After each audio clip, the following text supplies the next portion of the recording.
issues we'll be touching upon. We're in touch with Brother Wycliffe Oparanya.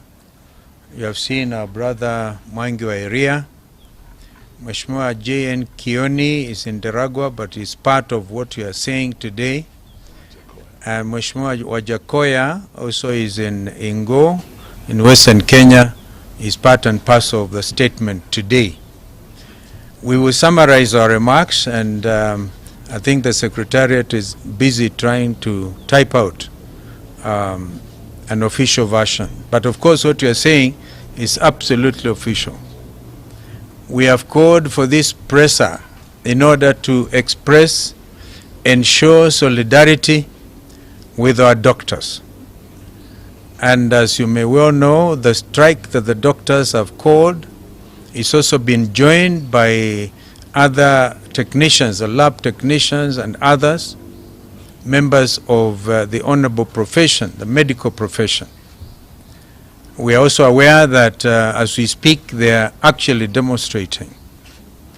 It is important to remember that when the whole thing started, the Secretary General of the doctors' organization was actually not only tear gas but hurt, and we went to see him in the hospital. Since then, we had hoped that the Kenya Kwanza regime would have taken seriously the demands by the doctors. So, without much ado, we want to say we stand in absolute solidarity with the doctors. They're entitled, as usual, under Article 37 of our Constitution, to picket, to demonstrate, to go on strike. What we are now saying is this matter has assumed another dimension. That the whole president comes back and he says, will not pay, won't pay.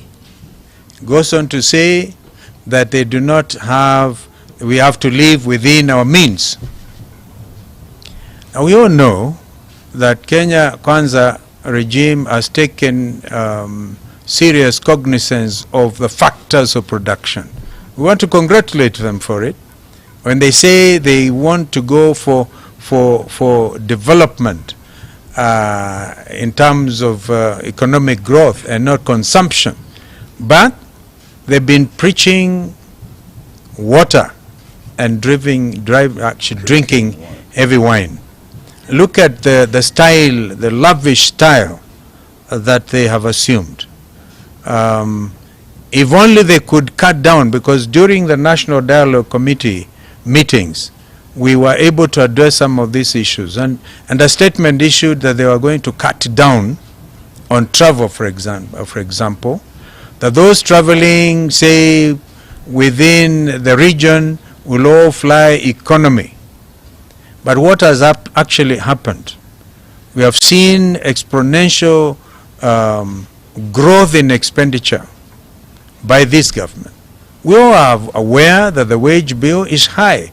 But the way to handle the high wage bill is not to deny people rights. After all, they are collecting so much in terms of taxation. Everybody now, even new members of the press, wherever you are now having to pay through the nose, your nose, for the affordable housing levy, actually a tax.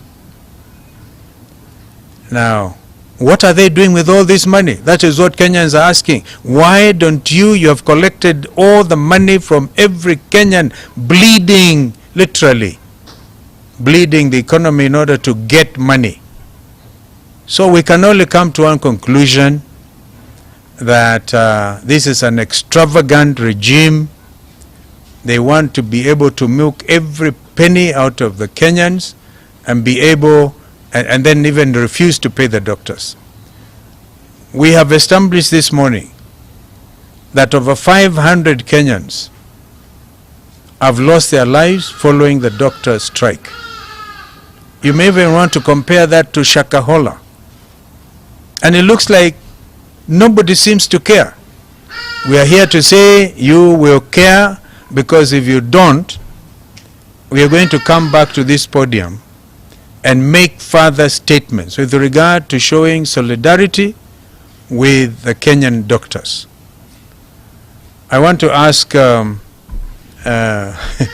Mwangi or Eugene to talk to you about the fake fertilizer. It's sort of a product of heavy corruption. All what you are seeing really is marks of nothing but pure corruption. This is why they are unable to manage, and this is why there's so much contradiction even on the matter of the fertilizers. Well, Kenyans may probably remember the Americans one time at the famous Watergate scandal. What is happening here is a government being led primarily by one scandal after another, and they don't seem to care. You know, that attitude, yeah, mutadu. And the beauty about, or really, not the beauty, the unfortunate thing about us as a country, as Kenyans, is we forget about these scandals. As soon as they are dealt with, at least there's some kind of semblance of peace, and Kenyans forget. Now this time, we are calling on our nation, on all citizens of goodwill, to take note of every scandal and hold this government to account. We've been actually discussing, and we are watching that space. But for now, we've decided to issue a very clear statement that we are in solidarity with our doctors. That means if in fact, I think it was Eugene who was calling on one CS to resign. Personally, I don't think I have a lot of regard for these CSCs. Whether they resign or they don't resign, they are part and parcel of a regime that is failing its citizens. We are consulting. We are consulting, and if they do not stop this strike, obviously Kenyans are free to join. Yes, we'll join. Yeah. Yes, and perhaps apparently the only language you understand ni kwenda kwa mitaa. Yes, yes. Perhaps just to add, you know, there's been a development when the CS Kindiki outlawed the strike, meaning beginning tomorrow we might start seeing tear gas. We saw what happened to the leader. There was a projectile that hit his head. God forbid if it had hit the wrong corner, probably he would not be with him. And as Azimio were saying, it is their constitutional right under Article 37. And if this government, instead of addressing the problem, the root cause of this, is going to use tear gas and force against the doctors and force them off the streets, as Azimio were ready to come out to stand with them. Yes. Say you have no money to pay your doctors, and yet you have money to give new jobs called CSs, creating offices and rewarding your cronies who lost elections to most of these honorable members of parliament and who are going to be earning more than the honorable members of parliament, and you're saying you cannot pay the doctors. This is the height of irresponsibility by any government. And today we also want to say we are an agrarian economy. A lot of farmers today as we speak, particularly where I come from, they're in their farms. We have rains, we have good soils, but we have fake fertilizers. We have fake seed being given by the government itself from NCPB stores. These are not things being bought kwa maduka, sijui wapi. This is fertilizer from government institutions being given to farmers, and farmers have found in those bags not fertilizer, stones, na mavi ya punda na vitu ingine, very strange things. And for 3 weeks, the Minister for Agriculture, Bwana Linturi, has been trying to deny that there's no fake fertilizer. People have been arrested by Kenyan police, confirming by the Kenyan police that indeed there's fake fertilizer.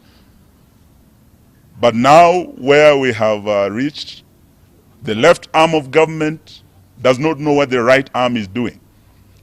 Today the minister is saying, yes, there might have been fake fertilizer, but only 3,000 bags. The deputy president, Bwana Gachagua, is saying, yes, there's fake fertilizer, but there are 50,000 bags. Which is which? It's a government that is totally confused and out of touch with their reality. And that is why we are demanding today as Azimio, that for 3 weeks Bwana Linturi has been in offices, in this office, has been issuing denials. But now that it has been confirmed that this fake fertilizer, the honorable thing Bwana Linturi should have done is to step aside. And we are demanding as Azimio that the Minister for Agriculture should resign and allow investigations to get to the bottom of this scandal that threatens our national food security. May I invite my brother, the Honorable Governor Wairia. To reiterate what Honorable Kalonzo and Honorable Amalo has said. And I'll start with the issue of the strike by the medics. I think Honorable Kalonzo has stated it very clearly that this is equivalent to mass murder. When you have killed over 500 people, and that's just an estimate, I think going forward, it can easily be equated to a genocide because people are dying in numbers every day. And I think as Azimio, we shall soon call upon Kenyans to come and register with us the names of their loved ones who have died out of this negligence. And that number will run into thousands of Kenyans. Because very soon, we might even have to go to take the government to court for causing murder. Because what are we arguing about here? We are arguing about cents and shillings when Kenyans are dying every day. That is worse than Shakahora, my friends. And this is a sponsored open Shakahora that as a government we are saying let the people die simply because of some few coins and shillings. We are in total solidarity with the doctors.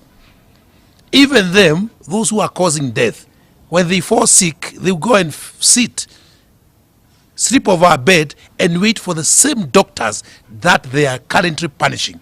So we want to tell them that as opposition, we are not going to watch over another open, sanctioned Shakahora, sanctioned by the government.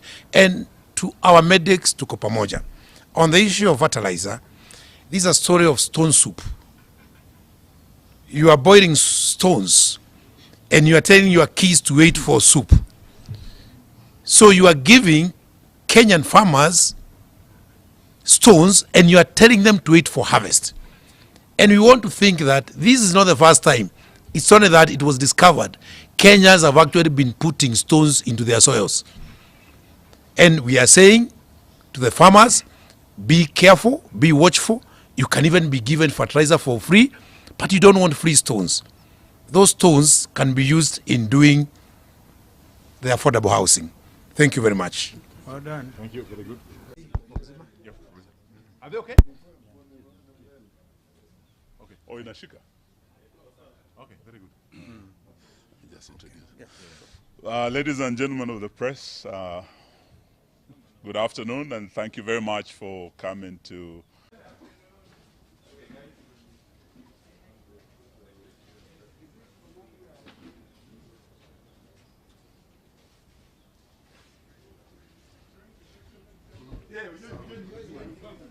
on the stairs.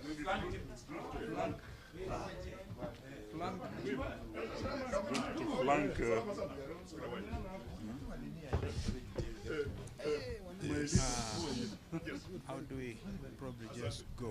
Yes. Now, I can see.